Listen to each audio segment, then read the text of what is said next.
Ang title po natin ngayon ay sa ating Part 5. Part 5 na po tayo sa ating Acts series. Sabi po dyan, sabihin nyo nga po, o basahin nyo nga yung title natin, Mag-ingat sa... Alright. Huwag nyo tingnan yung katabi nyo, kayo naman.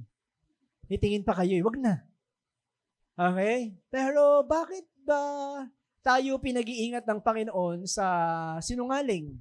Bakit ba galit na galit ang Panginoon sa isang sinungaling? Okay?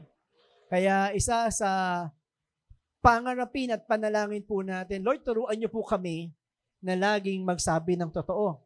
Nalala yung 2 Peter, Lord, tulungan niyo po kami na mabuhay sa katotohanan. Palibutan kami ng mga taong totoo at ilayo niyo po kami sa mga taong sinungaling. O sabi nga yung term natin 2 Peter, mga huwad, mga peking Kristiyano. Okay? Bakit tayo pinag-iingat kay Satan? Yung first verse po natin, ano sabi dyan? Ano ba si Satan? Kung hindi ka niya nakuha, bilang umaatungal nila yun, kukunin ka niya bilang, sabi po dyan, next slide po. Yan, sabi sa 1 Peter, maging handa kayo at magbantay ang diablo, ang kaaway ninyo, at parang liyong umaatungal at aali-aligid na naghahanap ng masisila. Mag-ingat at magbantay. Diba? Sabi natin sa Peter, laging maging handa. Okay? Kasi kung hindi ka niya makukuha sa kanyang pag-atungal, sa kanyang pananakot, sa kanyang pagbabanta, magbabantay yan, nag-aaligid yan, naghahanap kung sino ang pwedeng maloko.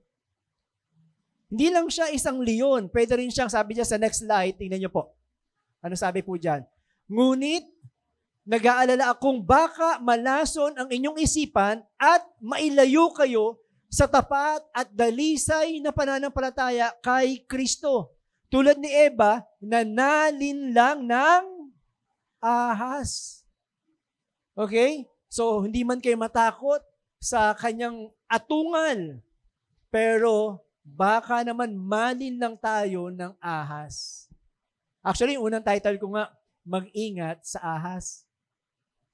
Okay? Pero mamaya maintindihan nyo ng mas mabuti. Dahil wala namang pinagkaiba. Yung ahas na nanloko kay Eva, isang tuso at talagang sinungaling. Okay, next verse po. Hindi ito dapat pagtakhan sapagkat si Satanas man ay maaring magkunwaring anghel ng kaliwanagan. Iba-ibang strategy, iba-ibang klaseng pagkatao. Una, leon na umatungal. Sumunod, sabi diyan, mapanlinlang na ahas, punong-puno ng kasinungalingan. At pangatlo, pwedeng magpanggap na anghel ng kaliwanagan. Tingnan mo ngayon katabi mo. Yan na. Yaw mo sasabihin mo kang anghel. Okay? You're like an angel to me. May nagsabi na ba sa inyo yan? Nagpapapansin, yung may crush sa'yo, para kang anghel. Sabi mo, mukha mo na lang yun. Nakakatakot kasi yung mga anghel na itinapon sa langit, isa lang naman yun, si Satanas at yung mga demonyong sumama sa kanya. Okay, kasi pwede siyang magpanggap ng anghel ng kaliwanagan. Okay po ba tayo? At sabi dyan sa last verse, namili lang ako ng mga ilang verses para introduce sa inyo kung gaano katuso ang kaaway. Kaya sabi natin sa part 5, mag-ingat sa sinungaling. Sabi yan sa John chapter 8 verse 44, ang diablo ang iyong ama. Okay, sandali lang po. Huwag muna kayo mag-react. Hindi po kayo kausap dito ni Jesus. Ano po? Okay, si Jesus po ang nagsasalita dyan sa John chapter 8. Ang mga kausap niya dyan, mga Pariseyo. Okay, mga Pariseyo na galit sa Panginoon. Bakit? Kasi gustong patayin ng mga Pariseyo ang Panginoong Jesus. Sabi niya, ba't kayo galit na galit sa akin? Bakit niyo sinasabing si Abraham ang inyong ama? Kung si Abraham ang inyong ama, anak kayo ng Diyos. Kung anak kayo ng Diyos, dapat minamahal niyo ako. Dapat sinusunod niyo ako. Dapat nakikilala ninyo ako. Yun ang sabi ng Panginoon sa kanila. Pero bakit gusto niyo akong patayin? Kaya sabi ng Panginoon, ang diablo ang inyong ama. At ang kagustuhan niya, ang ibig ninyong gawin. Kasi kitang sa puso nila, na ilang beses na lang pinagtangkaang patayin ang Panginoon. Pero yung mga Pariseo to ha, mga nag-aaral ng Biblia to ha, mga nagbabantay ng pagdating ng tagapagligtas. Kabisado nila ang Biblia. Sila yung nagbabantay kapag may magtuturo, sasabihin nila, huwad. Hindi huwad. Pwede yan. Pwede ka magturo. Sila yung nagbabantay nun. Sila yung nagsacertify, nagbibigay ng diploma kapag tama yung sinasabi. Kaya sabi ng Panginoon, bakit iba ang ibig ninyong gawin? Noon pa man ay mamamatay tao na siya. Hindi siya pumanig sa katotohanan kailanman sapagkat walang puwang sa kanya ang katotohanan. Likas sa kanya ang, basa po kayo para hindi kayo antukin. Nagsinumbisa pa lang tayo, magsinungaling sapagkat siya ay talagang sinungaling at siya'y ama ng, ayun. Okay na po ba tayo sa ating title? Naipasok ko na. Mag-ingat sa sinungaling. Kaya galit na galit ang Panginoon sa mga taong sinungaling. Okay, so isang magandang pag-aaral ngayong tanghali. So kung nandun na kayo sa chapter 4, verse 32, sige po, ipagpatuloy natin ang pag-aaral na ito. Kaya ang simbahan dapat maging handa sa lahat ng atake ng kaaway. Sabi mo sa katabi mo, lagi kang maging handa. Alright. Okay. At ang aking pangarapin, panalangin, na sana, kapag nagsusulat man kayo ng notes, sana ay hindi yung nasulat mo yung title, nasulat mo yung number 1, nasulat mo yung number 2, or number 3. Hindi po yun ang aking ninanais na makita sa mga journal ninyo. Sana kapag sinabi na mag-ingat sa sinungaling, alam nyo na kung bakit kayo pinag-iingat. Alam nyo na kung bakit ipaglalaban nyo sa puso nyo. Lord, tulungan nyo akong magsabi lagi ng totoo. Tulungan nyo ako na huwag matakot na pumanig sa katotohanan. Pangahawakan ko ito, anuman ang kondisyon o anuman ang sitwasyon. Sabi nga natin nung part 4, susunod kay Kristo anuman ang kapalit. Amen po ba? Kasi yun yung katotohanan yung papanigan sabi sa verse 5 o sa part 5, mag-ingat sa sinungaling. Okay, number 1. Ang sabi po dyan, ang pagbubukas palad ng mga mananampalataya. Okay, so you can write it down, pero actually, kung di mo maintindihan yung number 1 na yan, wala namang sense. Okay, sana may sulat yun sa number 1 kung ano yung bagay na ituturo sa inyo ng Panginoon ngayong tanghali. Ano po? Hindi lang, Nay, nasulat ko po yung number 1. O ano yung pagbubukas palad? Ewan ko. So baka hindi natin naintindihan. Okay, so i-catch up ko lang from verse 32, chapter 4. Tapusin lang natin yung chapter 4, tapos chapter 5 na tayo mamaya. Okay? Basahin ko po. 32, nagkaisa ang mga mananampalataya sa damdamin at isipan. Itinuring ng bawat isa na ang kanilang mga ari-arian ay hindi lang para sa kanilang sarili, kundi para sa lahat. Okay, ibang klase mga Christian to, no? Yung aking ari-arian, hindi lang to sa akin. Sabi niya, para to sa lahat. Verse 33, patuloy ang paggawa ng mga apostol ng mga kamanghamanghang gawa bilang patunay. Okay, tingnan niyo po yung mga key words na yon. Gumawa sila ng kamanghamanghang gawa bilang patunay. Mahalaga pong salita yan.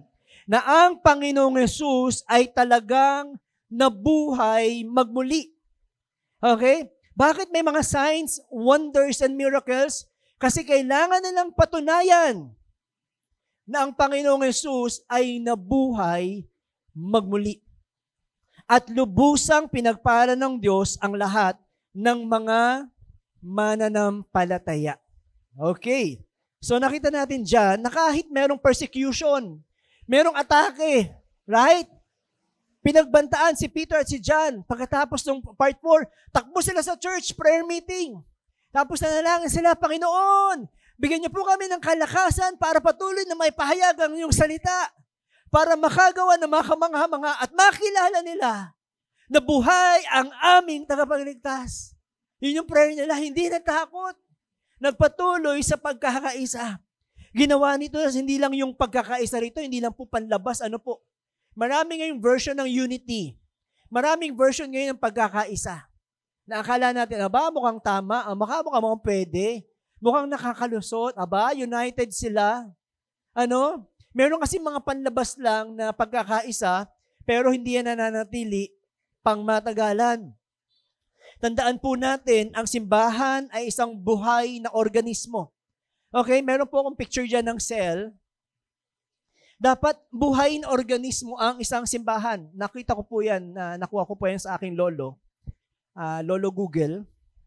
Okay, so yan po yung human cell na isang cell lang ay may iba't ibang mga parte pa. Napakaraming parts pa nung ating mga cells. Alam niyo po ba kung ilan ng cells ng isang matured adult? Ilang cells meron tayo sa katawan? Sino nakakaalam? Yung mga science o sayang? Sayang, tagal natin sa science. Ilang cells ang katawan? Sabi ni Lolo Google, 37 trillion cells ang ating katawan. Ganun kadami. 37 trillion. So 37, tapos lagyan mo ng 11 zero. Ganun karami ang cells ng katawan ng tao. Nagsimula sa 2 cell lang tayo, sa totoo lang. Sperm cell and egg cell. Alam niyo na, reproductive system. Tapos, nag-combine. Okay? Tapos, ilang araw lang, dumami. After 8 days, ilan na. After 3 months, may puso na. Okay? Hanggang ang katawan natin ay composed of 37 trillion cells. May cells sa blood, kaya tawag blood cells. May cells sa nerve, sa brain, sa lahat, sa spinal cord, sa loob ng buto, may mga cells. Okay, kaya ang cells, kapag namatay, ang isang parte dyan, okay, isang parte lang. Ano ba yan? Hindi ko naman kabisado. Okay, nagkamali ako ng basa kanina eh. Iba na lang. Ang hirap basahin lahat. Basta isa lang dyan. Okay, mahirap talaga, wala akong makita. Chromatin, yun, medyo madaling basahin. Yung chromatin dyan, ito pala. Yung chromatin namatay, sira yung cell na yan. Isa lang ang hindi mag-function ng tama. Patay ang cell na yan. Biruin nyo, ilang parts, 37 trillion cells, sa isang cell, isa lang ang mamatay o hindi mag-function ng tama, patay ang isang cell. Pag namatay ang cell, ano mangyayari? Ha? Patay agad? Huwag naman. Huwag naman patay agad. Pwede ka magkasakit. Okay, magkasakit. Right? Halimbawa, sa blood cell, may marami sakit sa dugo. Di ba po? Si Ate Lolo niya, alam niya yung bagay na yun. Maraming sakit sa dugo. Pero ang pinakamasama, kapag grabe na yung hawa, yung pagkamatay ng cell, ang pinakamasama ay yung cancer. Yun yung pinakadelikadong malfunction. No? Hindi na nag-reproduce ng healthy cell ng katawan, cancer cell na ang tawag. Okay, ganun din ang simbahan. Buhay na organismo ito, dapat nagpa-function ng tama. Dapat organized tayo. Yung awit ministry, nag-practice kayo, right? Yung ganun, may organized, nagpa-practice, umaasa sa Panginoon, hindi na abahala na kung ano ipapakanta ng Panginoon. Huwag na tayo mag-practice, magagaling na naman tayo pare-pareho.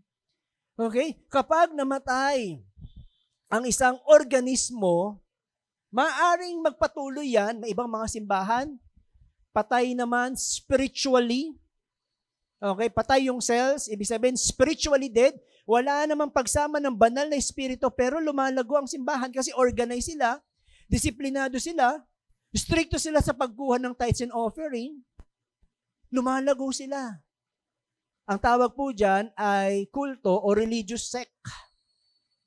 Magaling lang sa organizational, sa pag-organize ng simbahan, pero walang pagsama ng banal na espiritu. Paano naman kung sinasama ng banal na espiritu pero hindi organize? Mahihirapan din, di ba po? Kaya dapat maayos, buhay, at organisado. Alam natin ang ating gagawin sa loob ng simbahan. Okay, bakit ko sinasabi ito? Kasi napakahalaga yung ipapakita sa atin nila Peter, na kung saan, yes, nakita natin yung pagsama ng banal na espiritu, hindi lang lagi as the Spirit leads, hindi po ganun eh. Organisado sila. Alam nila yung gagawin nila. Kailan sila mananalangin? Sino mananalangin? Sino magbabahagi? Anong gagawin natin sa panahong ito? Ngayon, tanong mo sa katabi mo, alam mo na ba yung gagawin mo? Galaw-galaw din. Baka makatulog lang naman. Grabe naman. Huwag naman surok agad. Makatulog. Okay, so, kailangan naunawaan natin, Lord, ano ba yung panawagan mo sa amin bilang kabahagi ng simbahang ito? Alam niyo po, kahit may pananakot na nangyari sa kanila, yung mga tao, yung mga Kristiyano, ay patuloy na naglingkod sa Panginoon. Tapos yung mga Israelita, yung mga Hudyo na nakakarinig, ay patuloy na lumalapit sa kanila. Bakit? Buhay yung kanilang simbahan. Alam nila yung misyon. Alam nila yung gagawin. Kaya nga panalangin natin sa Diyos ito, mission-hearted. Na habang nagtitipon tayo every Sunday, alam natin, Lord, alam ko kung bakit ako nabubuhay. Hindi lang para maging malakas, hindi lang para magtrabaho, hindi lang para magkapera, tapos kakain, magtatrabaho, lalakas, magkapera, magkatrabaho, kakain, lalakas, magtrabaho. Hindi lang ganun eh. Alam natin kung bakit tayo binibigyan at ng pagkakataon ng Panginoon mabuhay araw-araw. Kaya sa kanila, ang daming inilalapit ng Panginoon. Ang daming naaakit sa kanilang simbahan. Makikita natin dyan, nagkaroon na ng 5,000 miyembro. Mga kalalakihan lang po yun, ha?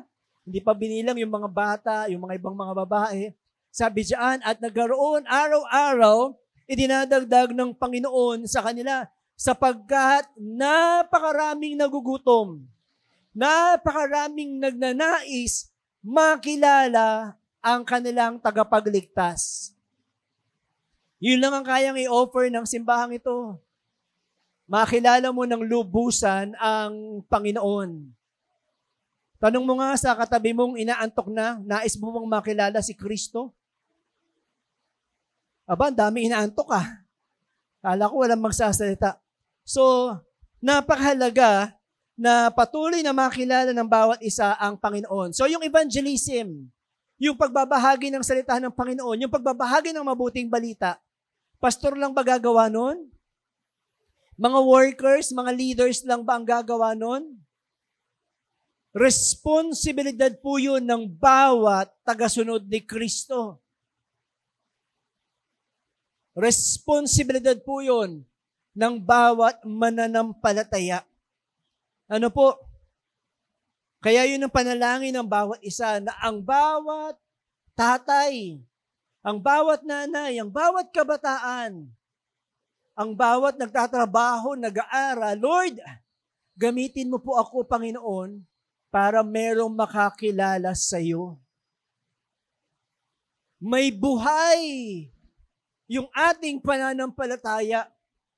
Nakikita yung pagsama ng banal na Espiritu. Hindi sa galing ng pagsasalita, hindi sa galing, alam mo yung four spiritual law, alam mo yung encounter, alam mo yung shotgun evangelism, alam mo yung one verse evangelism, alam mo yung cross evangelism, alam mo yung the bridge, ang dami mong alam.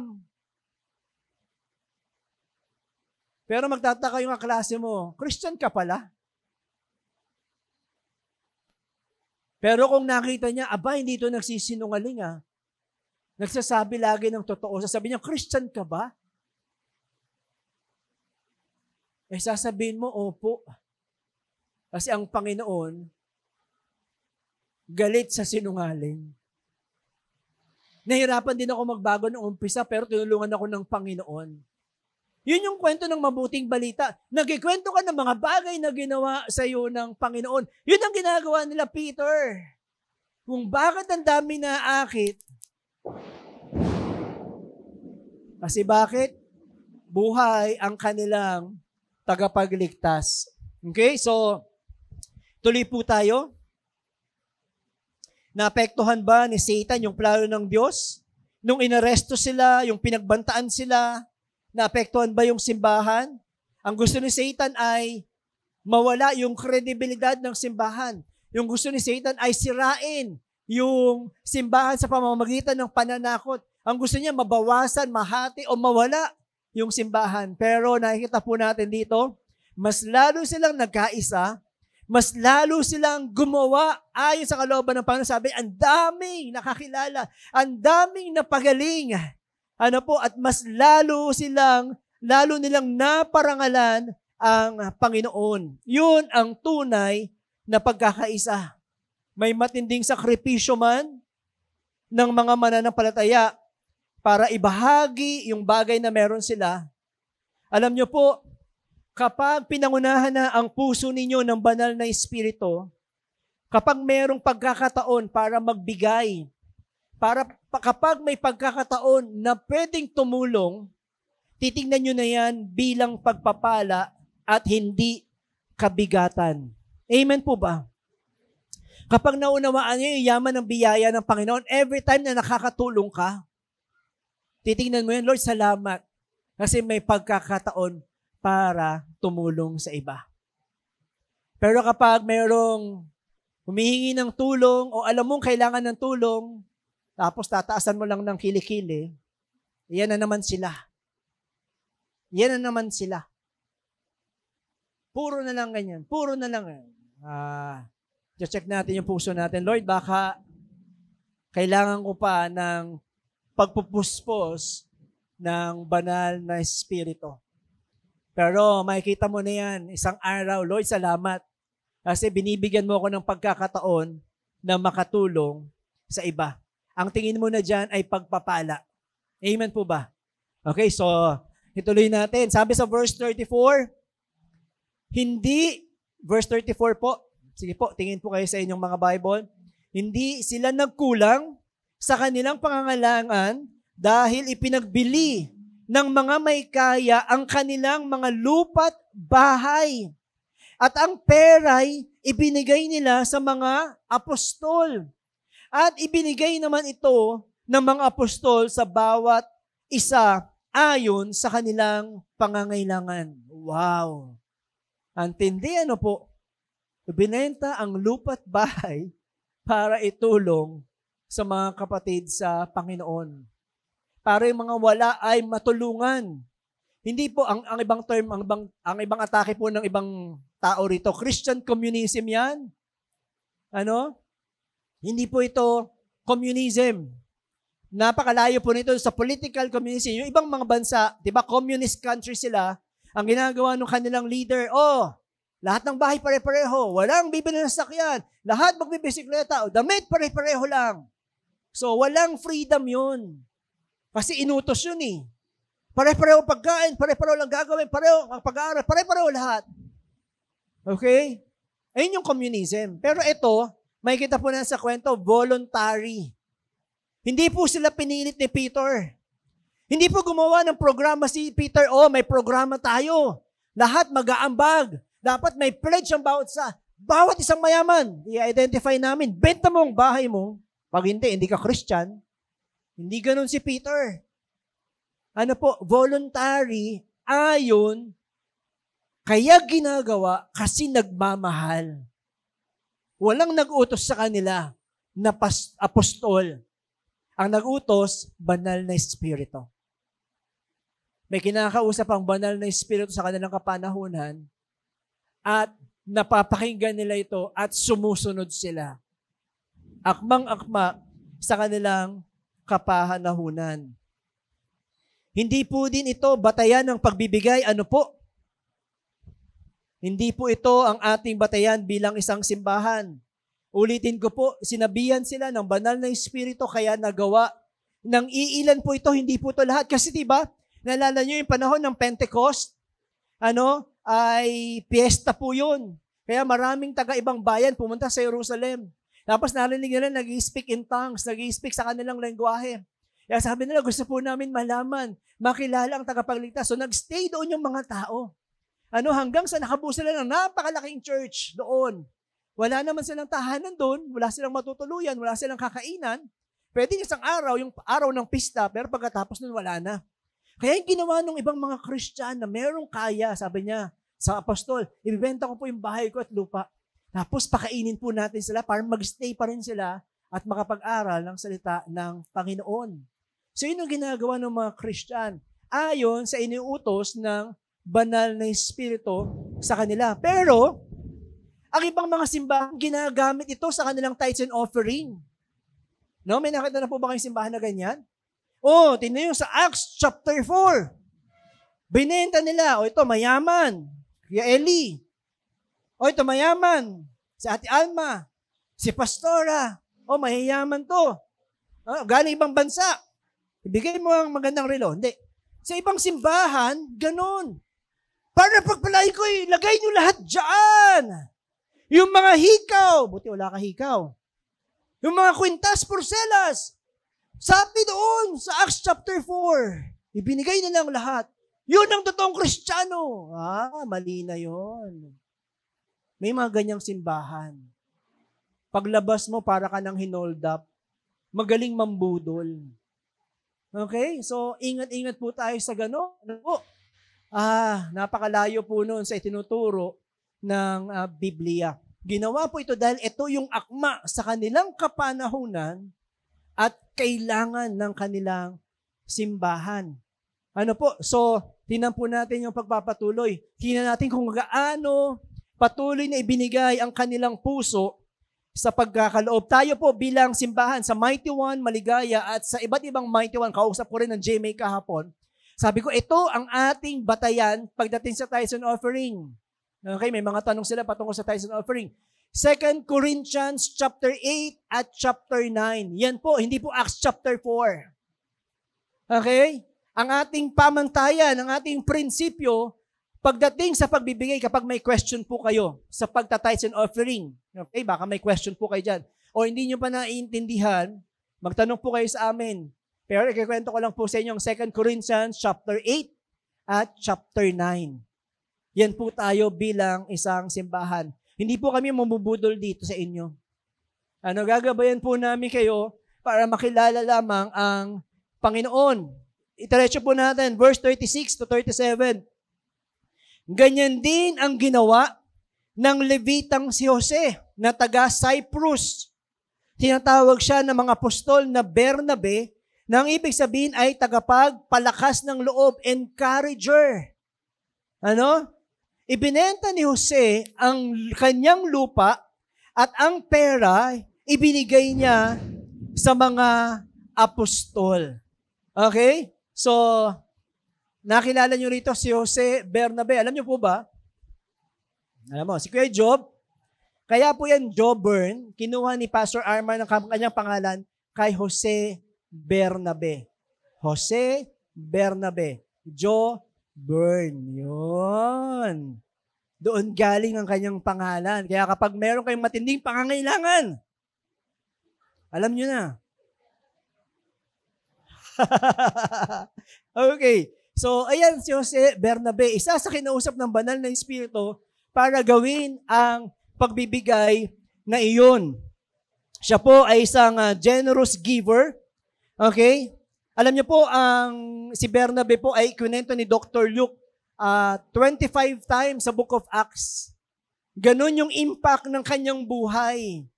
Ganon, ginamit ng Diyos yung kanyang buhay. Kasi nung nakakilala sa Panginoon, pinahanahanan siya ng banal na Espiritu, alam na kagad niya kung ano yung kanyang misyon. Alam na kagad niya kung ano yung kanyang gagawin para sa Panginoon.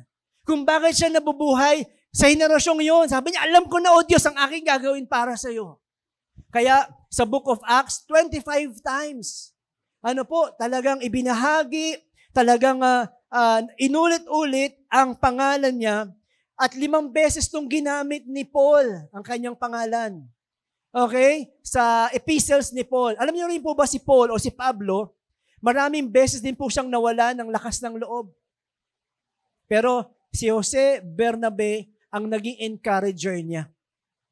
Wala siyang kakayanan. Pinagmimisyon ako ng Panginoon, Lord, saan ako pupunta? Paano ako makakapunta ron? Andyan si Jose Bernabe para sa iyo. Amen po. Kaya doon, nagpanibagong lakas si Pablo. At ganoon din si John Mark. Nung magkasala si John Mark, mabasa po natin yan, si Jose Bernabe rin yung nagpalakas, nag-encourage sa kanya. Okay? Tayo po, hindi po tayo maaari siguro lahat tayo maging Peter. Hindi man siguro tayo lahat magiging John. Pero pwede po tayong maging Jose Bernabe. Amen po. encouragement, tagapagpalakas ng loob para sa iba. Amen po. Sabi mo nga sa katabi mo, maasahan mo ako. Alright. Ang galing ng buhay, ang galing ng misyon, ang galing ng ginawa niya para sa Panginoon. Okay? So, ayun ang pagbubukas palad ng mga Kristiyano kung paano ginamit ng kanilang buhay sa pagpapataguyod ng unang simbahan. Okay, number 2 na tayo. Chapter 5 na.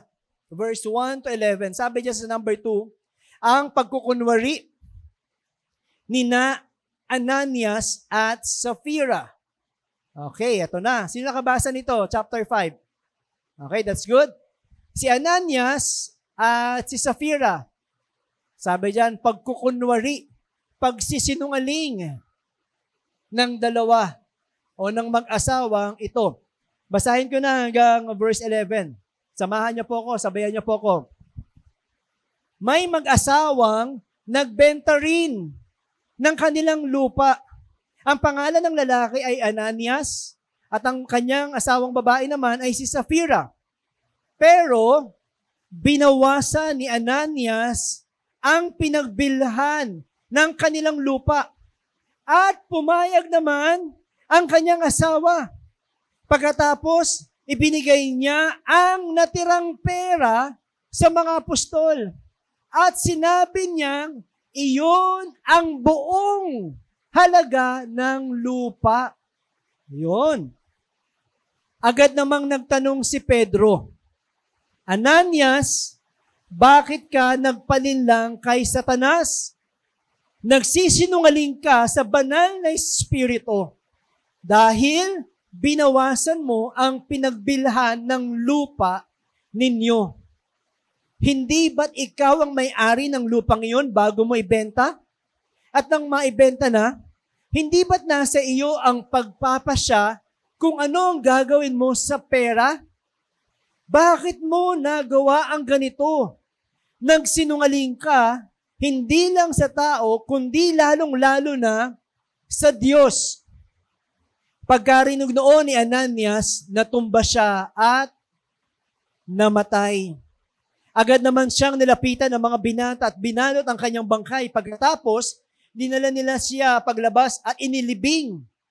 At ang lahat ng nakarinig sa pangyayaring iyon ay lubhang natakot.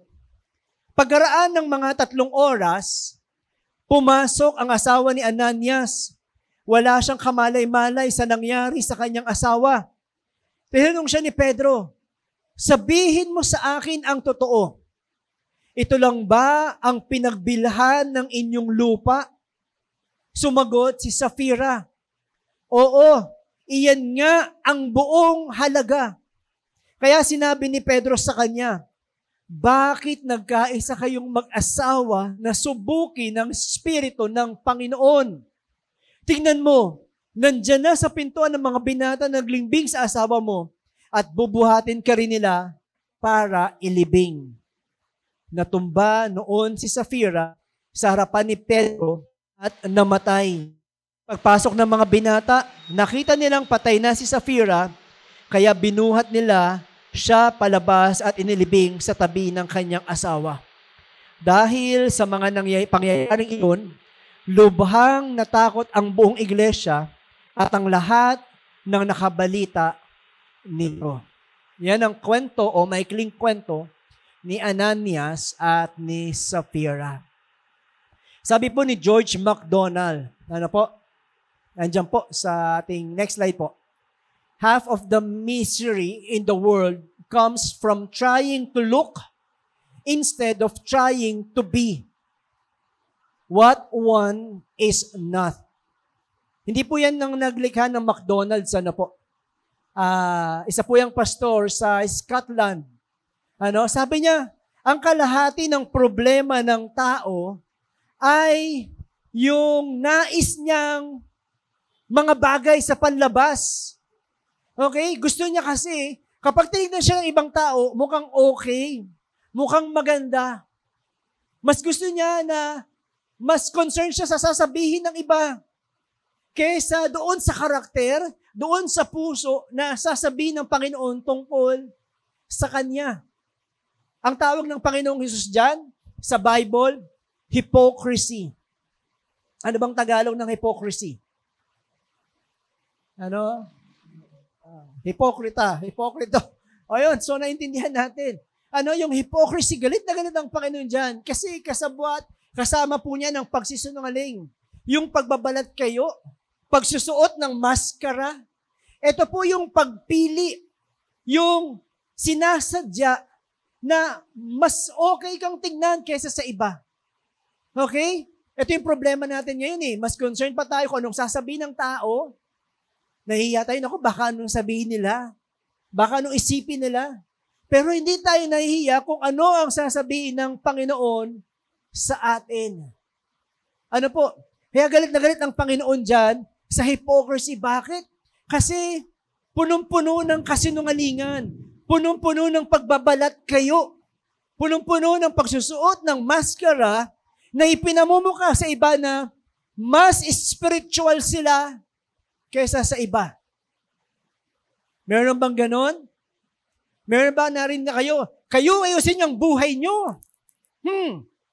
Ayusin mo ang pamilya mo. Ayusin mo ang mga anak mo. May mga ganong tao, no? Magsasalita ng ganon. Sana hindi po kayo yun. Ano po? Makikipag-away pa sa iba. Makikipag-away pa para lang sa, trying to look good. Na mas okay ako sa'yo. Yung pamilya mo, ganyan. Kasi ganyan ka.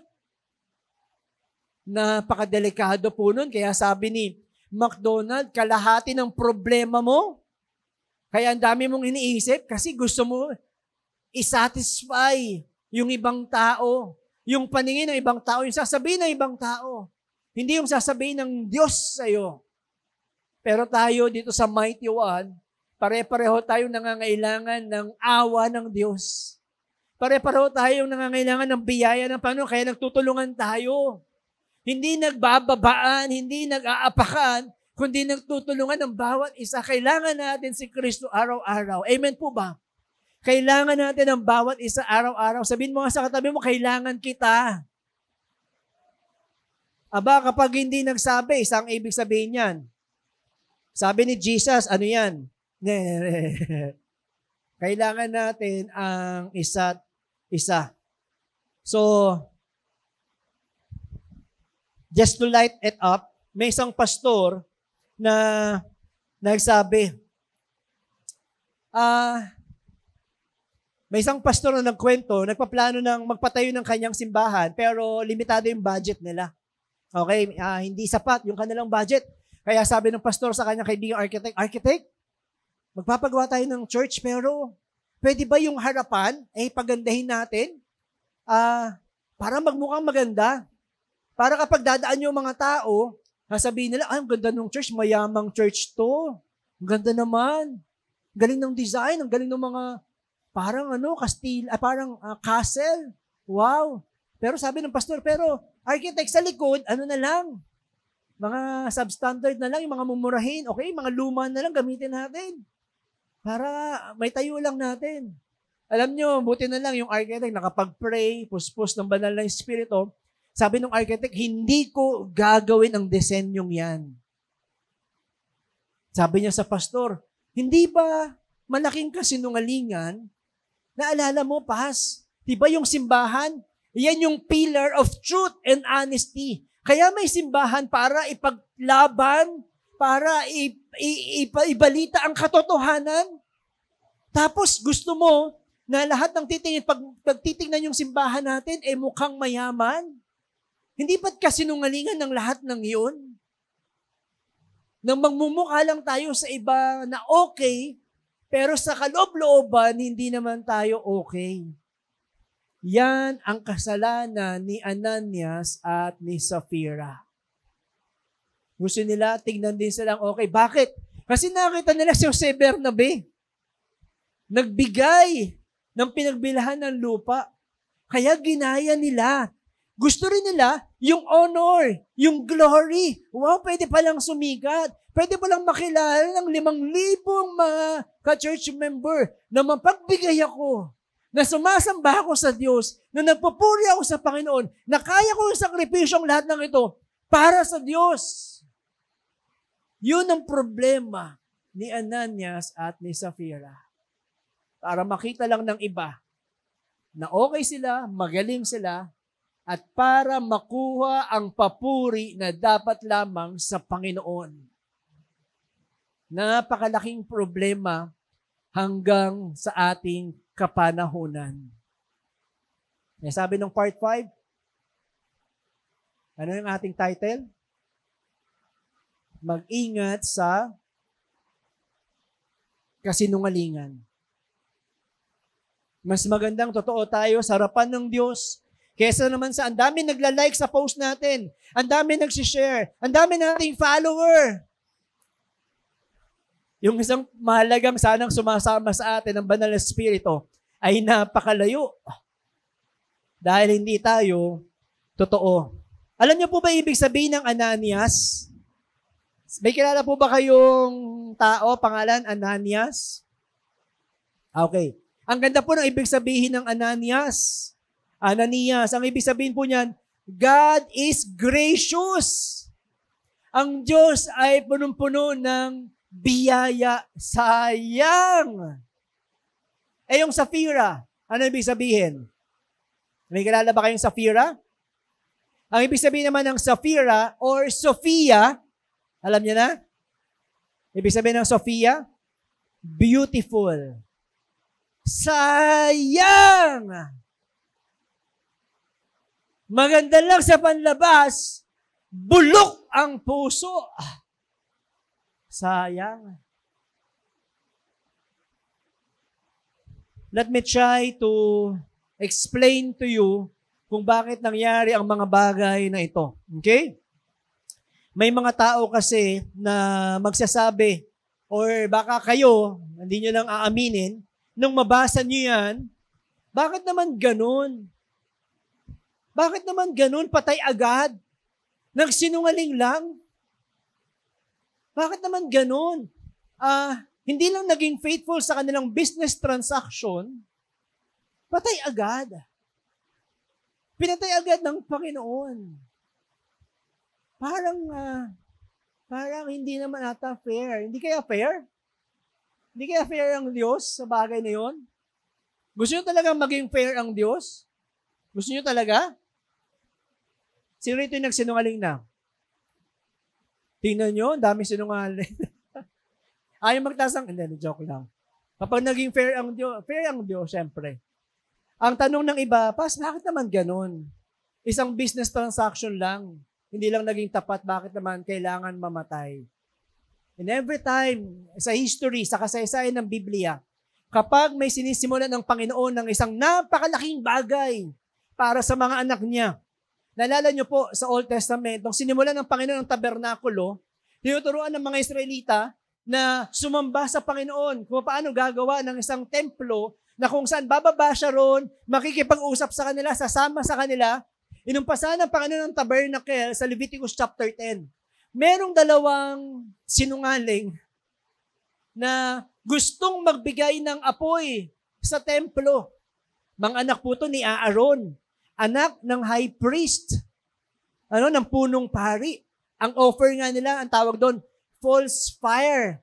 Naglagay sila ng apoy sa loob ng templo na hindi naman karapat-dapat silang maglagay ng apoy. Hindi rin hinihingi ng Panginoon anong nangyari sa kanila. Patay ang dalawang anak ni Aaron. Bakit? Kasi gusto ng Panginoon, tama ang templo. Tama ang paglilingkod sa Diyos. Tama ang pagsamba sa Panginoon kasi aanihin ng mga susunod na henerasyon yun. Naalala nyo, katatapos lang natin na Joshua series, nung pumasok na yung mga Israelita sa Promised Land, magbubuo ang Diyos ng bagong bansa, piniling bansa na para sa Kanya, the kingdom of priests, kingdom of prophet, the kingdom of kings, yung bansa na yon, magbubuo siya ng bagong bansa Meron isang pamilyang nagnakaw ng ginto. Diba sabi ng Panginoon, ilagay lahat yan sa templo. Wala kayong kukunin. Sila, tinago nila yung mga may nilusob silang isang bayan. Kaninong pamilya yon? Pamilya ni Achan. Nagnakaw sa Diyos. Patay ang pamilya, asawa, mga anak, lahat ng kanilang mga ari-arian sinunog sa harapan ng Diyos. Bakit? Kasi may sinisimulan ng Diyos na isang bagong bansa. At sa pamamagitan ng bansang yun, lahat ng tao sa mundo ay mapagpapala. Paano kung baluktot yung bansang yun? Paano kung punong-puno ng kabulukan yung templo na yun? Paano yung pagsisimula ng unang simbahan ay punong-puno ng kasinungalingan? Paano kung nakaupo si Ananias at si Sapphira, isang magandang posisyon, napakalaki ng circle of influence sila na maapektuhan yung unang simbahan na ginagawa ng Panginoon sa kasaysayan, pati tayo paghaharian ng kasinungalingan. Yun ang ayaw ng Panginoon. Kaya kung bakit namatay, bakit? Kasi inililigtas ng Panginoon yung mga susunod na henerasyon hanggang sa panahon natin, hanggang sa mga anak natin, hanggang sa mga susunod na maglilingkod sa Diyos. Nagpapakilala ang Panginoon sa bawat isa. Amen po ba? Kaya minsan tatanungin ng iba, bakit naman gano'n? Pero malinaw ang kalooban ng Panginoon. Sa totoo lang, alam ni Ananias, alam ni Sapphira. Sabi nga ng Panginoon Jesus, yung hipokrito, ito yung pagsadya. Sinadya nila na subukin ng banal na Espiritu. Baka naman hindi. Baka naman makalusot. Sige nga, tignan natin kung hanggang saan ang kaya ng Diyos. Kaya yun yung exhortation ni Peter sa kanila. Bakit ninyo sinubok ang banal na Espiritu? Bakit ninyo nagawa yan? Napakalaga sa Panginoon ng panahong ito ng pag-uumpisa ng simbahan. Kaya gustong gawin ni Satan, sirain sila para yung mga susunod sa Diyos ay sira din. Kaya kung nagtagumpay si Satan sa ataking ito, anong may pagmamalaki ng simbahan ni Kristo? Ano yung pagmamalaki ng muling pagkabuhay ng Panginoon? Napakahalaga ng pag-uumpisang ito sa Panginoon. Kaya sasabihin ko po sa inyo, ang pagsisinungaling ay unang hakbang pa lang sa samot-saring napakaraming kasalanan.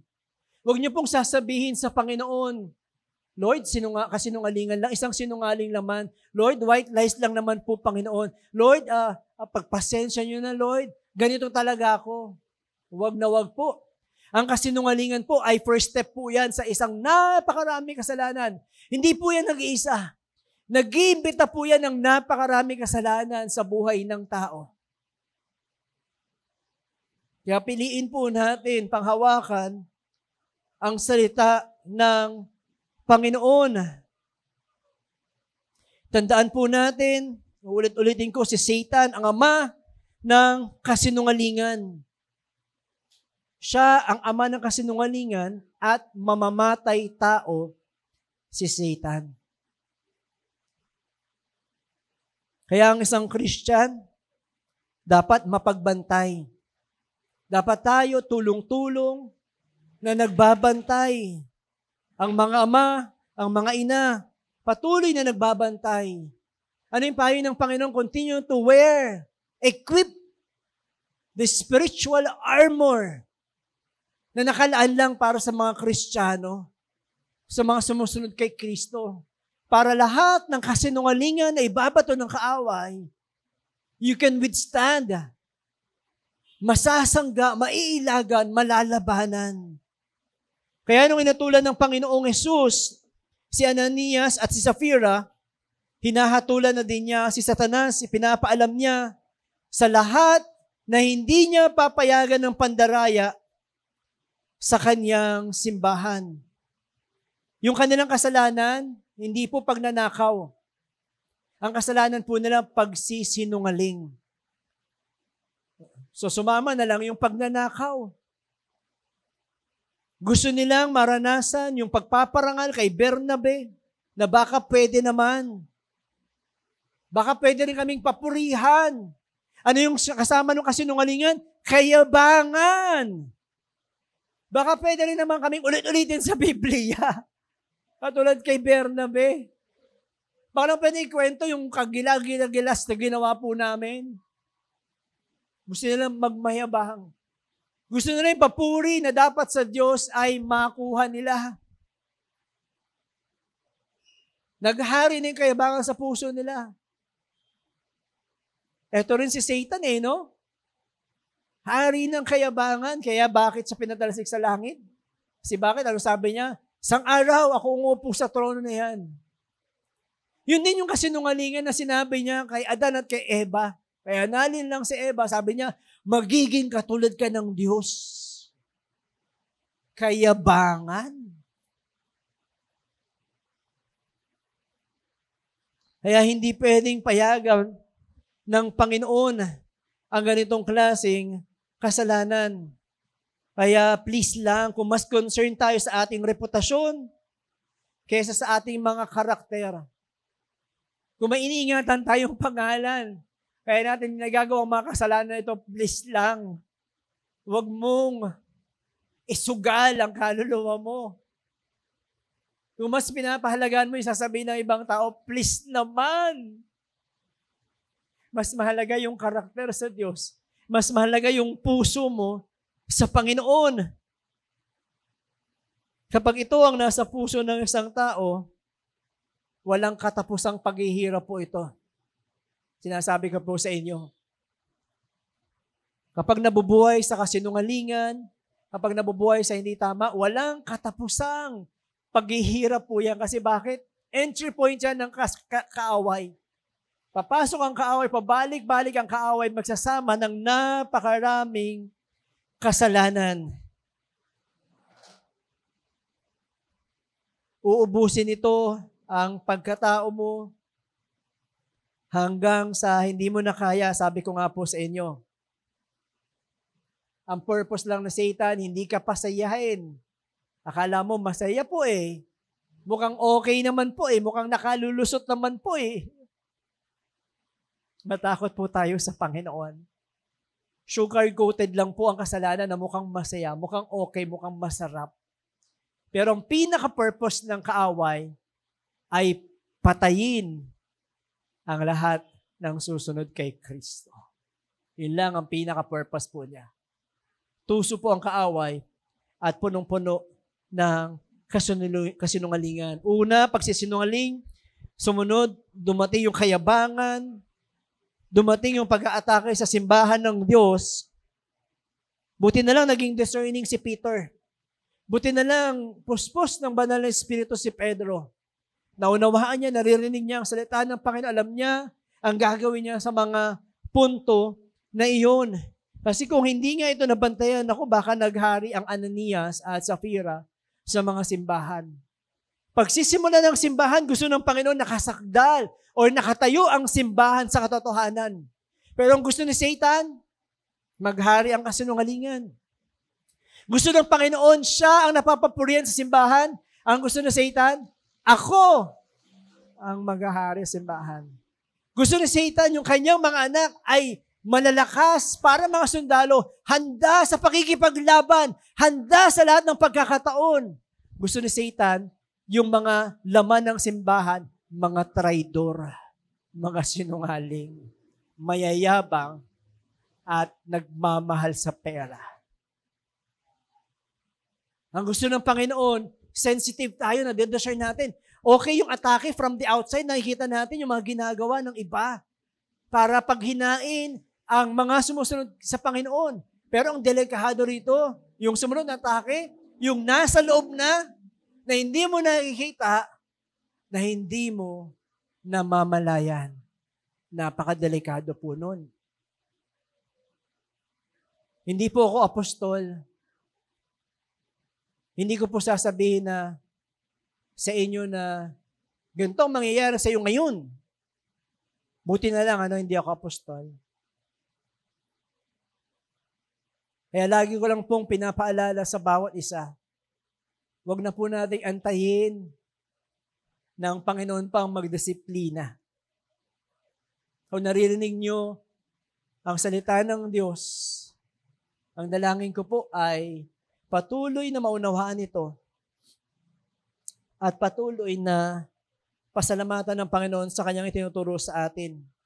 Malinaw ang kasalanan nila at Ananias at Sapphira sa atin. Ngayon tingnan naman natin, Lord, ako ba? Totoo? Lord, ako ba, hindi ba ako nagkukunyari lang? O may suot lang ako ng maskara na mukhang okay lang ako? Na mukha naman akong spiritual? Lord, ako ba? Totoo ba ako nagpupuri sa iyo? Totoo ba ako nagpapahalaga sa panalangin? Totoo ba ako, Panginoon, nakikipag-usap sa iyo? Alam ko ba kung paano manalangin o mananalangin ako dahil marami akong gustong makuha sa iyo?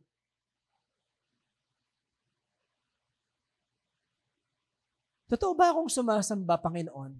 Buong puso ba ako na nagsumisigaw ng pasasalamat sa iyo? Dakila ka, O Diyos, purihin ka, sambahin ka, Panginoon, ng lahat ng nilikha. Minamahal ba kita ng buong puso? Pinapahalagaan ba kita, O Diyos? Pinapahalagaan ko ba yung salita mo? Panginoon, na-excite ba ako? Kasi pag-aaralan po namin yung part 5, yung chapter 5. Siguro tatapusin namin yung next Sunday sa chapter 5. Siguro magbabasa ako, Panginoon, ulitin ko yung Acts, Panginoon. Nagmamahal ba ako ng totoo sa salita po ninyo?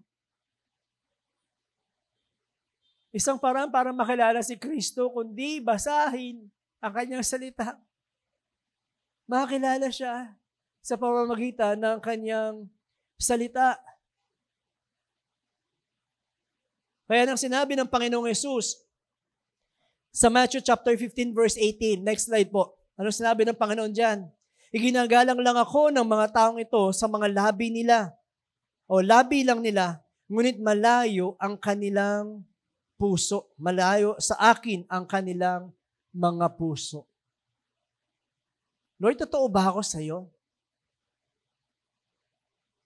Totoo ba akong lingkod? Totoo ba akong Kristiyano na sumusunod sa Panginoon? Ito, just for reflection lang po. Sabi ko nga sa iyo, hindi naman po ako apostol. For reflection lang po. Kung papatayin ng Panginoon ang lahat ng Kristiyanong nagsisinungaling, ilan kaya ang matitira sa simbahan?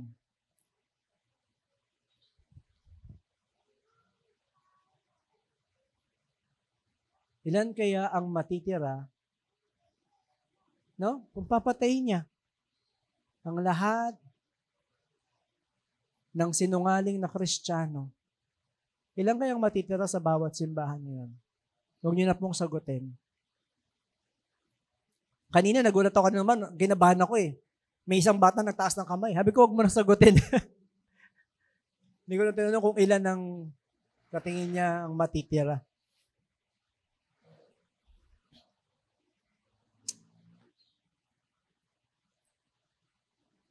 Kaya dito sa mag-asawang ito, alam nila yung mga pwedeng mangyari pero sinubukan pa rin nila ang banal na espiritu. Pinili nila magkasala. Sinubok nila kung hanggang saan ang kayang gawin ng Diyos. So, kumilos lang ang Panginoon. Sabi sa Matthew chapter 4 verse 7, di ba? Huwag mong subukin ang Panginoon mong Diyos. Kaya mga kapatid, ang panalangin ko po sa inyong pagtulong, sa inyong pagbibigay. Alam ko naunawaan yung mabuti, kaya kayo tumutulong, kaya kayo nagbibigay. Kasi naunawaan nyo na ginagawa po niyan para sa Panginoon. Amen po ba? Ginagawa nyo po yan kasi nagmamahal kayo sa Diyos. Hindi kayo naghahanap ng kapalit. Kung ano ipapagawa sa inyo ng Panginoon ngayon, sa pangangailangan ng simbahan, sa pangangailangan ng kapatid, sa pangangailangan ng isang mahal sa buhay ng ibang tao, gagawin mo yan kasi hindi ka maghahanap ng kapalit. Ginagawa mo yun kasi nagmamahal ka lang sa Panginoon. Gusto mo lang siyang mapaglingkuran sa ating kapanahunan. Amen po ba? Naunawaan nating mabuti na ang lahat ng ito ay biyaya lang ng Diyos. Hindi po atin. Hindi po tayo owner. Steward lang po tayo. Katiwala lang tayo ng Diyos. Pinagkatiwalaan lang ng mga bagay nito. Kahit ang buhay nito, pinagkatiwala lang ng Panginoon. Ipinahiram lang ng Diyos. So, paano natin gagamitin yung mga bagay na ipinagkatiwala sa atin ng Panginoon? Amen po. So, diyan, ulit-ulitin ko sa inyo, ang nagawa ni Ananias at Sapphira ay matinding kasinungalingan o pagnanais na makuha ang papuri na para sa Panginoon lang. Hindi po sila ni-require ni Peter. Yung mga member ng church ni Peter, hindi sila ni-require na ibenta nyo yung mga bahay. Hindi po ganun ang ginawa ni Peter. Nasa kanilang pa siya kung gusto na lang gawin yun o hindi. Hindi namilit si Peter. Hindi po siya katulad ng ibang mga pastor na pipilitin kayo na magkikwento ng mga kakaibang mga kwento para lang ibuhos ninyo ang inyong kayamanan sa basket. Yung basket nila hindi ganyan kaliit sa tulad sa atin, parang shoebox lang. Sa kanila, malaking basket. Kasya tao. Para kahit susi ng sasakyan, cellphone, kahit tablet, basta magkasya lahat. Hindi po ganun si Peter. Sa totoo lang, sinasabi nga, hindi ba nababasa nyo? Sinabi niya, pwede nyo naman hindi ibinenta. Di ba sa iyo yan? Sabi ni Peter. Hindi kayo required na ibenta yan. At saka, nasa inyo rin kung magkano ibibigay nyo. Hindi kayo required. Bakit nyo pa sinabi? Sabi nga ni Peter, kahit nga, sa translation ko po, kahit nga piso, hindi namin hinihingi sa inyo. Bakit nyo pa ipinagmalaki na ibinigay nyo ng buo? Awang-awa din si Peter sa kanila. Ba't sinasabi, tinanong pa sila, Sapphira, totoo, sabihin mo nga sa akin ng totoo, oo, yan po ang lahat. Tigas ng ulo.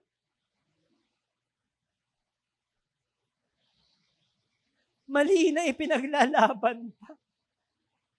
Meron niyo po yung kasinungalingan, nagpapatigas ng puso, nagpapatigas ng ulo.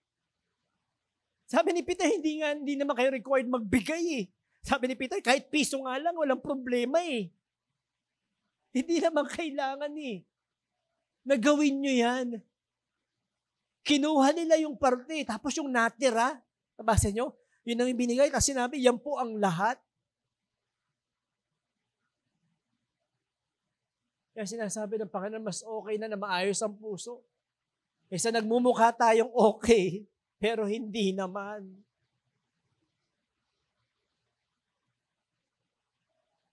Wala tayong mapagmamalaki sa Panginoon. Alam na alam ng Panginoon ang kalagayan ng ating mga puso. Kaya ang ganda ng resulta nung nangyari sa simbahang ito. Sabi doon, ang daming natakot. Yung takot po na yun na hindi na po bumalik sa simbahan, hindi po ganun ha.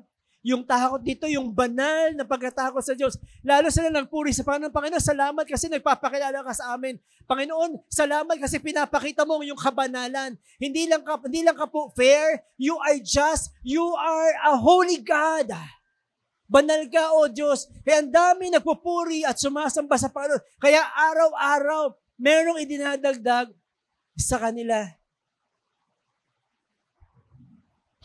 Kaya sabi niya sa Hebrews chapter 12 verse 28 to 19, kaya magpasalamat tayo sa Diyos dahil kabilang na tayo sa kaharian niya na hindi nayayanig. Sambahin natin siya sa paraang kalugod-lugod na may takot at paggalang sa Kanya. Dahil kapag nagparusa ang ating Diyos, ito'y parang apoy na nakakatupok. Nasa kaharian ka na, kapatid, na hindi nayayanig. Kaya sinasabi rito ng Biblia, wag kang matakot tumulong sa iba. Wag kang matakot na mawalan. Wag kang matakot na mabawasan. Sinasabi rito, nasa kaharian ka na hindi mayayanig kahit kailan. Hindi matutupok ng apoy kahit kailan. Amen po ba? Yan yung pagbubukas palad. Yan yung mga ministeryo ng unang Kristiyano. At tingnan po natin yung ministeryo ng mga apostol. Dito na po, number 3, last na po ito. Ano po? Tingnan natin ang verse 12 to 16. Sabi niya sa number 3, ang ministeryo ng apostol. verse 12. Tingnan niyo po yung Bible, samahan niyo po ako sa pagbabasa. Sabi sa 12, maraming himala at kamangha-manghang ginawa ang mga apostol sa mga tao. Laging nagtitipon ng lahat ng mga mananampalataya sa balkonahe ni Solomon. Kahit na mataas ang pagtingin sa kanila ng mga tao, ang iba'y hindi nangahas na sumama sa kanila. Sa kabila nito, nadagdagan pa ng ang bilang ng mga lalaki at babaeng sumasampalataya sa Panginoon. Ang galing ni Dr. Luke, pag nagsusulat siya, lagi niyang sinasabi, mga mananampalatayang lalaki at babae. Malinaw sa kanya, kahit sa Book of Luke, hanggang dito sa Acts, talagang sinasabi niya, mananampalatayang babae at lalaki. Ibig sabihin, pantay-pantay ang bawat isa sa Panginoon. Lalaki at babae. Parehong maglilingkod sa Diyos. Verse 15, dahil sa mga himalang ginawa ng mga apostol, dinala ng mga tao ang mga may sakit sa tabi ng daan at inilagay sa mga higaan para pagdaan ni Pedro ay madaanan sila ng kahit anino man lang nito. Hindi lang iyan, kundi marami ring mga tao mula sa mga kalapit baryo ang dumating sa Jerusalem na may dalang mga may sakit at mga taong sinaniban ng masamang spirito. Ano sabi po dyan? At gumaling silang lahat. Na-imagine niyo po yung kwento? Na-imagine niyo po yung setting ng story natin. Nakita natin kung paano pinagtibay ng Panginoon ang unang simbahan. O paano sila lalong nagkaisa sa kabila nung may atake from the outside. Merong namatay from the inside dahil gustong sirain ni Satanas ang sinisimula ng Panginoon na kasaysayan ng simbahan. Pero nakita natin, nagpatuloy ang kanilang pagkakaisa. Patuloy silang naging matatag. Patuloy na nagtipon-tipon doon sa balkonahe. Doon po sa side part ng temple. Patuloy na nadadagdagan ang kanilang bilang. At nakikita yung kapangyarihan, kadakilaan ng Panginoon. Merong ginagawa si Satan, pero hindi nito kayang hadlangan ang magandang plano ng Panginoon. Meron pong mga grupo ng mga pastor, ang tawag namin dyan, religious camp. Sila yung mga grupo na, ang grupo ay, ang term ay cessationist. Ang term na cessationist ay sinasabi nila, nag-cease na, nag-stop na. Okay, kaya nag-cease or cessationist, nag-stop na yung mga signs and wonders sa ating kapanahunan. Sa panahon lang yan ng mga apostol. Okay, hindi na yan sa ating panahon. Okay, yung ganyang mga klase ng mga signs and wonders and miracles. Okay, so, nakita natin yung mga himala dito na kung saan, di ba po, yung lumpo na 40 years, ibang klase, di ba? Nadaanan lang ng anino ni Pablo. Right? Gumaling na anino pa lang ni Pablo. Kaya minsan ginagamit to ng mga ibang mga relihiyon para manloko. Okay, bili kayo ng panyong may sipon. Hindi. Di ba yung mga relihiyon na gano'n, di ba? Itaas ang inyong mga panyo para magsigaling. Right? Tapos yung pagtingin sa pastor, grabe, parang kala mo, Pablo, madaanan lang ng anino. Shhh! Hubarin pa niya yung kanyang coat kasi gawa-gayway. Yung mga tao naman nagtutumbahan, feel. Na parang kala mo, di ba? Napakadelikado po nun. Kaya sabi nung kampo ng cessationist, hindi na yan panahon natin ngayon. Kaya nga sabi natin, tapos na yung panahon ng propeta, tapos na yung panahon ng apostol, di ba? Yung requirement para maging apostol, isa sa requirement ay nakita niyang ang Panginoong Jesus ay umakyat sa langit. So napaka-imposible na sa panahon hanggang kay Paul, hanggang matapos ang New Testament, wala nang naging apostol. Okay? Natapos na ang apostol. Ito na yung panahon ng mga propeta, panahon ng apostol, yung signs and wonders, at panahon na natin ay panahon ng mga pastor, teachers, and evangelists. Ito na yung panahon natin, sabi ng mga cessationist. Hindi na yung panahon ng katulad nung ginagawa ni Peter, hindi mo na makikita yan. Yun yung mga ngayon, yung mga nababalitaan nyo na nakalakad, napaka-questionable na po. Yung ibang mga pastor na mga healing miracle crusade, ang dami nang naglabasan na hope lang, scam lang. Ano po, ang dami nagpatotoo na yung iba ay binayaran lang. Tapos yung mga nagpapatunay ngayon na nabuhay mula sa patay, wala ngang mga witness, wala ngang mga law or mga doktor man lang na tumingin na nagpatunay na patay na talaga yung tao yan. Kaya sabi ng mga cessationists, hindi na po yan ang panahon natin ngayon. Ano yung sabi dyan ni Peter? Para patunayan na ang Panginoon ay nabuhay magmuli. Etong panahon sa Acts, ito po yung great transition na kung saan, nung pag-akyat ng Panginoong Hesus, para patunayan na yung mga apostol, para patunayan na ang Panginoong Hesus ay nabuhay magmuli, para ipagsigawan sa mga Israel na ang inyong tagapagligtas ay buhay. Sinamahan sila ng mga signs and wonders. Ngayon kayo, sasabihin niyo po ba sa akin na, Pas, di ako maniniwala kung yung etong may sakit ay gumaling ngayon. Hindi ako maniniwala kay Kristo. Kailan gumaling yan? Pag pinag-pray mo. Ganun pa rin ba pananampalataya nyo? Nakadepende sa signs and wonders? Kaya sabi ng yung mga kampo nila, ang pinaka-leader niya si John MacArthur. Magaling po si John MacArthur. Wala pong problema kung pinapakinggan niyo yan, sinusubaybayan niyo yan, binabasa niyo yung libro o nanonood kayo ng preaching niya, walang problema. Magaling po ang John MacArthur. Sinasabi nila na tapos na ang signs and wonders kasi kumpleto na ang banal na kasulatan. Sila Peter, ang hawak lang nila, Old Testament lang. Okay? At sinasabi pa, sana I'm enlightening some people, kahit medyo mahabang usapin po ito. Isang mahabang libro yan, pero pinapaikli ko lang po. Sinasabi nila na kapag may inuumpisa ng Panginoon na bagong bagay, merong signs and wonders and miracles. Sa Genesis, makikita mo sa pagsisimula, grabe yung signs and wonders eh. Let there be light. Bakit? Mag-uumpisa ang Panginoon ng isang mundo. Right? Pagkatapos ba, let there be water. Let there be light that separates the darkness. Let there be land. Let there be living creatures. Diba? Pagkatapos ba nun, nagkaroon pa ng mga ganon, nasasabi na pa nun, nakalimutan ko, let there be flowers, color, red. May ganon pa ba?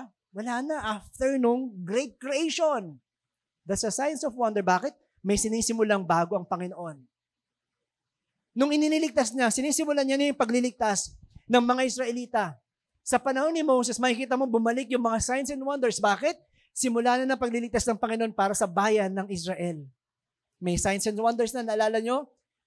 Yung signs and wonders, yung Red Sea. Diba? Namatay, palaka. Diba? Ang dami ng mga, ginawa ni Moses noon. Tapos, sa panahon naman, dumaan yung mga pagkakataon na yun, at panahon naman ng mga propeta. Bumalik ulit yung mga signs and wonders. Bakit? Sinisimulan ng Panginoon ng panahon ng mga prophets.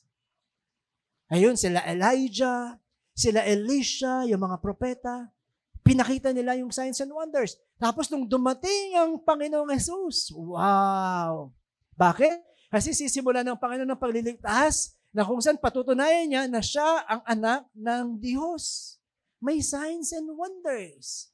Tapos nung pumakit na ang Panginoon sa langit, sinisimulan ng Panginoon ng bagong bagay, bagong era na kung saan panahon ng simbahan. Kaya ang mga apostol ay sinamahan ng signs and wonders. Tayo po nasa huli ng kapanahunan. Ang bagong sisimulan ng Panginoon, new heaven and new earth na.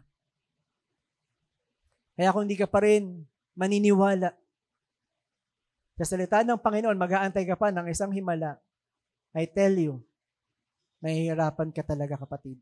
Last Sunday, di ba, sabi natin, yung mga Pharisee, kita nilang lahat ng himala ng Panginoon. Right?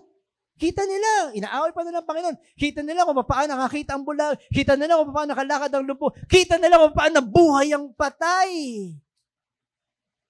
Naligtas ba sila? Hindi nakakapagligtas ang himala, kapatid. Ang nakakapagligtas, walang iba kundi ang salita ng Panginoong Jesus. Amen po ba? Para paniwalaan niyo yung sinasabi ko, basahin natin Deuteronomy chapter 13. English yung Bible ko pero pwede makahirap ng Tagalog. Deuteronomy chapter 13. Sino pong may Bible dyan? May internet po ba? Ayan, may internet na.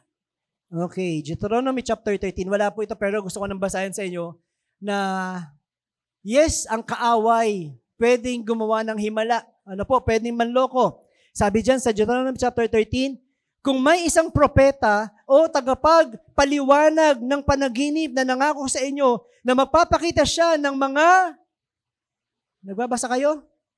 Basa po, ng mga himala. Okay, at kamangha-manghang bagay at nangyari ang sinabi niya. Ito yun. Makinig pa kayong mabuti. Sabi nung isang pastor, doon tayo sa bundok ng Socorro. May himala nangyari. Pinatigil ang ulan. Nagkaroon ng lindol. Magkakaroon ng matinding baha. Doon tayo magtatayo ng simbahan sa Kapihan. Nakagawa ng himala. Si Senyor Aguila, o may mga himala. Kaya ang daming na 3,000 ba? 3,000 plus. Ang dami. Sino pa namang di maniniwala doon? Ang sarap nga naman. Sabi nga ni Pastor, sinusubaybayan niya, nag-aaral ko. Kung ano mga pinapatalagang inaano niya. Sabi niya, tinan mo dad, yung mga lalaki, gigil na gigil. Pinaglalaban si Senyor. Sabi ni Pastor, sabi niya, kung hindi siguro talaga, nasarapan talaga siguro sila. Kasi pero mo naman, kasi sabi ni Noah, dapat Paris. Uy, may asawa ka na. Hindi, ito asawa mo, bago, 12 years old. Kaya mga lalaki, paglaban. Ayun sabi ni Pastora. O, isuloy natin Deuteronomy. At nangyari ang sinabi niya, at sasabihin niya sa inyo, sumunod tayo at sumamba sa ibang mga Diyos. Sino nang Diyos nila ngayon? Sino na yung reincarnation ni Jesus daw? Bilang Santo Niño? So kung hindi kayo mag-aaral ng Bible, please naman. Kaya minsan iniisip ko na, paano kaya dadama yung church namin? Siguro gusto talaga ng mga Pilipino manloloko. Diba? Gusto ng mga Pilipino niloloko sila. Dami. Kami ilang taon na kami. Hindi pa mapuno yung mga bakanting upuan. Inaantay ko nga yung pagkakataon na magagalit ako kasi bakit yung mga bag pinapaupo? Hindi ko magawa kasi wala namang uupo. Pero sabi ko, baka yung mga Pilipino gusto niloloko sila. Ayaw ng katotohanan siguro. Sabi nga ni Pastor Obed, kapag may darating dito, welcome to our church. Ano rito? Ano yung term mo, Pas? Balatan ng ano?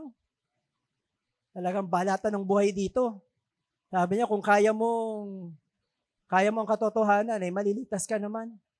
Gusto ng iba, niloloko sila Sabi ni Noah, kailangan Paris. Talaga naman. Kawawa ang mga hindi nagbabasa ng salita ng Panginoon. O ano sabi pa dyan? Basahin natin para matapos na tayo. Sabi dyan, huwag kayong maniwala sa Kanya dahil sinusubukan na kayo ng Panginoon ng iyong Diyos kung minamahal nyo ba siya ng buong puso at kaluluwa. Ang Panginoong ninyong Diyos lang ang dapat ninyong sundin at igalang. Tuparin nyo ang Kanyang mga utos at sundin nyo siya, paglingkuran siya at manatili kayo sa Kanya. Ano sabi sa verse 5? Dapat patayin ang propeta o ang tagapagpaliwanag ng panaginip dahil itinuturo niyang magrebelde kayo sa Panginoon. Napakita ko ba yung point ko sa inyo? Ang himala hindi nakakapagligtas. Lalong-lalo na kapag may nangyari tapos hindi napaparangalan ng Panginoon, hindi kayo napapalapit sa salita ng Diyos. Doon tayo kasi naglalakad nung araw, sumasayaw pala. Doon tayo kasi ganyan-ganyan. Sino nang sinasamba natin? Kaya sabi ng Panginoon, kung hindi kayo napapalapit sa kung hindi kayo naniniwala sa salita ng Diyos, lalo kayo napapalayo sa Diyos. Ang sabi doon sa verse 5, patayin. Hindi nakakapagligtas ang himala. Ang nakapagliligtas, ang salita ng Diyos. Amen po ba? Naghahanap tayo ng himala. Lord, kapag ganito na, siguro saka na po ako magpapastor. Lord, kapag ganito na, saka na po siguro ako magbabasa ng Bible. Please lang, huwag nyo na pong antayin yun. Sayang ang araw at panahon at pagkakataon para makilala ang Panginoon. So, nangyari to sa Book of Acts. Nandun pa pala ako sa kampo ng mga cessationist. Sabi nila, kaya nangyari yan kasi confirming miracles para maitatag. Sige po, nakatingin kayo dyan ha, sige. Tapusin na muna natin. Para may balik ang tingin nyo sa akin. Napatunayan ko na mas gwapo si Kuya Cesar kaysa sa akin. Saka si Azzy. Yan, okay. So, sabi nila, it is a confirming miracles para lang i-confirm sila ng Panginoon. Kapag ginawa ko pa to sa inyo na, lakad kayo, magbigay kayo, dadaan ako dyan, yung mga panyo nyo, punas nyo sa akin ako. Matutuloy na tayong kulto rito niyan. Okay? So, yun ang signs and wonders na pinapaliwanag nila John MacArthur. Ang paniwalag nila na itatag ng mga apostol, ng mga propeta, ang simbahan na buo na ang salita ng Panginoon kompleto na ito. At napakahalaga nito sa kanilang kapanahunan. Ngayon, anong stand natin as Mighty One Maligaya? Stand po yun ng mga cessationists. Baka sabihin nyo, ay, ganyan pala si Pastor Jean. Hindi na ako atin dyan. Okay? Ang stand po ng mga taga Mighty One Maligaya, naunawaan po natin na hindi limitado ang Panginoong Jesus. Amen po ba? Hindi nalilimitahan ang Panginoon. Kung pipiliin niya na gumawa ng miracle sa ating kapanahunan, gagawin at gagawin niya yun. Amen po. Kung pipiliin niya na magpagaling sa ating kapanahunan, gagawin at gagawin ng Panginoon yan. Amen po ba? Pero we're not offering here na punta kayo dito sa amin. Magbigay kayo ng malaking pera. Pagkagalingan namin kayo. Hindi tayo yun. Hindi tayo yung ganong simbahan. Amen po. Mas malaga sa atin ang pagmamahal ng salita ng Panginoon, may miracle man o wala. Sabi ni Paul, Lord, gumaling man ako o hindi. Diba? Pinagpipray niya yung kanyang sakit. Pablo na to eh. Gumaling man ako, Panginoon. Pero ang sagot lang lagi ng Panginoon sa kanya, my grace is sufficient for you. Sapat na ang aking biyaya sa iyo. Diba? Yun yung Pablo. Yun yung mga apostol na pinatay sa pagbibitay, pinatay sa pagpupugod ng ulo, pinatay ng pinakuluan, ginawang kandila sa mga templo ng mga kalaban, ng mga emperor. Pero bakit? My grace is sufficient for you. Sapat na ang salita mo, O Diyos, na nakapagliligtas para sa akin. Hindi ako maligtas sa mga sitwasyong ito. Sigurado naman ligtas ang aking kaluluwa sa kamay ni Kristo Jesus. Yes, we pray for healing. Lord, pagalingin niyo po. Loobin niyo, Panginoon. Ayon sa inyong kalooban, ayon sa inyong plano, mangyari nawa para sa taong ito. At kung patuloy mo, Panginoon, nililigtas siya, unahin mo, O Diyos, ang kanyang kaluluwa. Iligtas mo po siya, Panginoon, spiritually. We ask in Jesus' name. Yun ang ating stand. Hindi limitado ang Panginoon. Gagawin niya ang gusto niya. Wala tayong karapatan na sabihin, tapos na yan. Hindi na mangyayari yan. Hindi po eh. Nangyayari at nangyayari yan. Marami tayong kaibigan, naging kaklase sa IGSL. Talaga nagpatunay na signs and miracles na nangyayari, lalo na sa mga bansa na bawal ang Biblia, bawal sabihin ang salitang Jesus, bawal ang gathering. Kinakausap sila ng Panginoon sa pamamagitan ng panaginip. Kinakausap sila ng Panginoon sa pamamagitan ng vision. At patuloy na ginagawa ng Panginoon sa ating mga kapanahunan. Dito po natin makikita ang isang napakagandang plano ng Panginoon. Yes, nagkaroon ng signs and wonders sa panahon nila para ipagsigawan sa kanila na buhay ang kanilang tagapagligtas. Tayo, bilang mga Kristiyano, we have the backup of all history from Genesis hanggang sa kasaysayan ng bawat simbahan na tunay na pangahawakan natin ang salita ng Panginoon. Amen po ba? Na ang Diyos ay dakila at tunay na makapangyarihan sa lahat. Ang pinakananais po natin dito, hindi yung bumaha ng Himala eh. Ang pinakananais po natin dito ay bumaha ng pagliligtas ng Panginoon. Amen po ba? Yun ang pinakananais po natin na marami pang buhay ang maligtas. Yun ang pinakadakilang himala. Tandaan niyo po yan. Kaya in my parting word, sabi po dyan, ang pinakamalaking himala, next slide po, ang pinakadakilang himala ay ang isang makasalanan na naging anak ng Diyos na bago ang buhay dahil sa mayamang biyaya ng Panginoon. Imagine mo yun? Yung buhay natin na walang pag-asa, patungo sa kapahamakan, patungo sa isang lugar, magpasawalang hanggan malayo sa piling ng Diyos. Pero tayo iniligtas ng Panginoon. Yun ang dahilan kung bakit namatay si Kristo Jesus sa krus ng Kalbaryo, para iligtas ka at para iligtas ako. Amen po ba? Sige po, patuloy po tayong tumayo.